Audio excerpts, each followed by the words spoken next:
Non mais tu te rends pas compte, c'est infernal, t'imagines pas à quel point cet environnement me tire vers le bas. Ok, bah change alors. Oui mais attends, c'est compliqué. Bah reste alors. Ouais mais c'est pas ça que je veux dire. Bah change alors. Bah... Ouais. Savoir comment vous créez un environnement qui va favoriser votre réussite, ça vous tente? Ouais? Alors on en parle maintenant.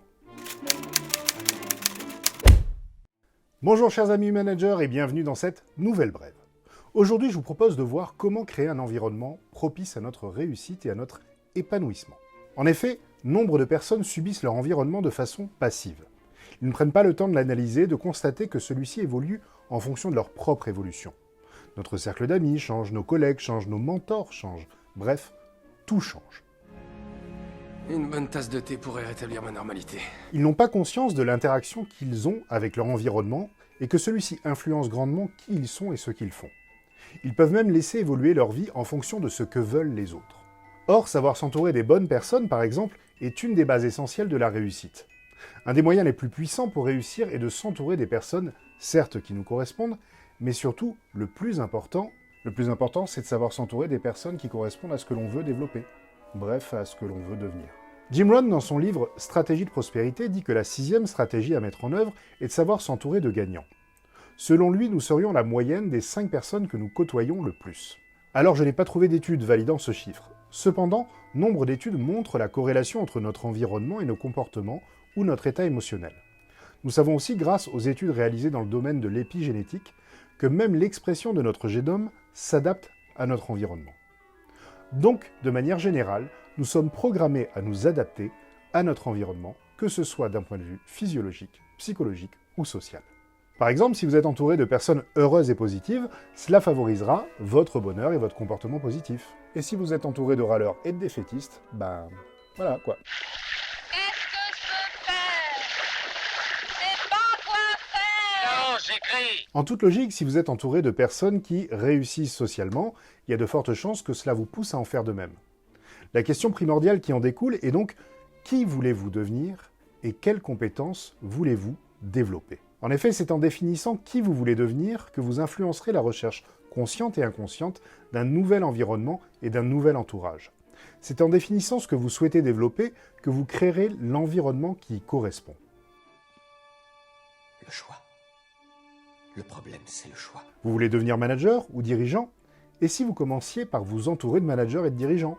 Vous apprendrez automatiquement à vous adapter à cet environnement et à en comprendre les codes et le fonctionnement. Vous voulez apprendre l'immobilier? Eh bien, entourez-vous de personnes qui font de l'immobilier. Et si vous voulez faire du sport, allez dans un club de sport. Mais attention, parce que le piège, c'est que cela fonctionne dans les deux sens. Et oui, parce que vous faites aussi partie de l'environnement des autres. Donc, à vous de voir, vous voulez les tirer vers le haut ou vers le bas? Par exemple, est-ce que vous voulez une équipe performante, positive et constructive? Alors certes, vous pouvez commencer par recruter des personnes qui sont dans cet état d'esprit. Je vous avais fait d'ailleurs une vidéo sur comment bien recruter. Hop, je vous mets le lien ici. Mais plus important encore, vous devez générer vous-même l'énergie et l'état d'esprit que vous souhaitez. Par exemple, ici, une énergie inspirante, positive et constructive.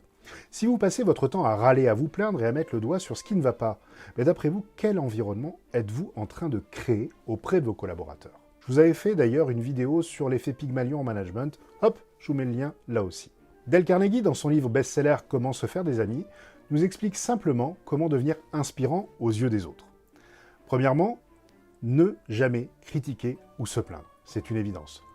Deuxièmement, apprécier sincèrement les autres, car n'oublions pas que le désir le plus profond de la nature humaine, c'est de se sentir important. Attention là, je ne parle pas de flatterie, ça ne marche pas. Est-ce que vous pensez vraiment ce que vous dites? Je flatte. Et troisièmement, susciter l'envie des autres en les aidant à obtenir ce qu'ils souhaitent. Et cela commence d'ailleurs par essayer de voir les choses du point de vue de l'autre. En effet, montrer de l'intérêt sincère aux autres vous rendra plus intéressant que de chercher à les intéresser. Je la répète, montrer de l'intérêt sincère aux autres vous rendra plus intéressant que de chercher à les intéresser. Vous avez sûrement reconnu? Pardon? La tour Eiffel, entièrement faite avec des allumettes, 346 422 exactement. C'est vous qui avez fait ça? C'est C'est une de mes plus belles pièces. Voilà les amis, c'est en agissant dans le sens de qui vous voulez être et de ce que vous voulez développer que vous rencontrerez les personnes qui y correspondent. Et cela engendrera un cercle vertueux d'adaptation et d'apprentissage qui vous hissera vers là où vous voulez aller. Je vous dis donc à la semaine prochaine pour une nouvelle vidéo. Et d'ici là, je vous remercie encore une fois de faire partie de ces personnes qui font en sorte que le bonheur au travail soit le plus grand levier de la performance. À bientôt.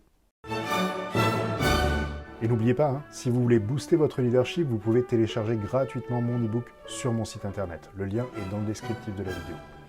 Et pour vous abonner, vous cliquez à gauche. Et pour voir une autre vidéo, vous cliquez à droite. Allez, à bientôt.